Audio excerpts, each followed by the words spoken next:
La main verte a débuté en 2002. C'est quand j'ai été embauchée en 2001 qu'on a mis ça en place avec un collègue. On était emploi jeune au service environnement. Et on a voulu faire découvrir les métiers d'horticulture, de paysage qui étaient sur la ville, sur les alentours. Donc au tout début, il n'y avait que 4 exposants. Et puis au fur et à mesure des années, ça s'est développé pour devenir ce que c'est devenu. C'est la 14e édition. Donc au début, on n'avait que des horticulteurs et des paysagistes. Et puis ensuite, on a fait venir des artisans, des gens qui travaillent le bois, tout ce qui est en lien de près ou de loin avec la nature et l'environnement.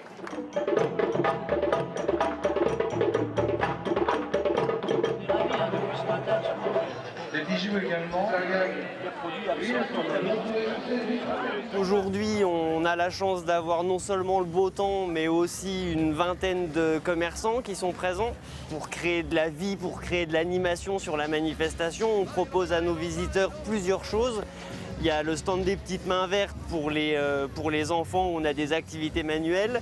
Et il y a un podium sur lequel on a voulu faire passer des jeunes groupes du secteur, groupes de danse comme les Olas de Pont-Saint-Vincent, un groupe de percussion africaine qui s'appelle Nonamé. Là derrière, vous entendez du hip-hop, c'est un groupe qui s'appelle Delessa. Donc on a vraiment une volonté de prendre des talents de notre territoire et de leur donner la possibilité de présenter ce qu'ils savent faire devant un public. Allez, après les applaudissements bien fort, mesdames, messieurs. On a le concours de composition florale. Dans ce concours, on invite 5 néodomiens à montrer leur talent artistique en réalisant une composition avec du matériel qu'on leur donne. Bravo.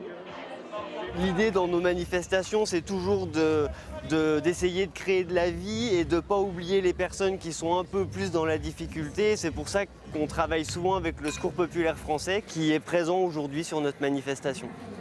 Alors aujourd'hui, il y a une action particulière, c'est Urgence Népal. Le Secours populaire fait beaucoup de solidarité internationale et on collecte aujourd'hui. On vend les boutures de plants qui ont été préparés par les bénévoles. On vend tous les livres sur la nature au sens large du terme, les animaux, les plantes, etc. Et on vend des crêpes. Alors ça nous permet de financer les activités du Secours populaire. On soutient 70 familles du secteur. Ça fait environ près de 300 personnes à qui on fait des distributions alimentaires.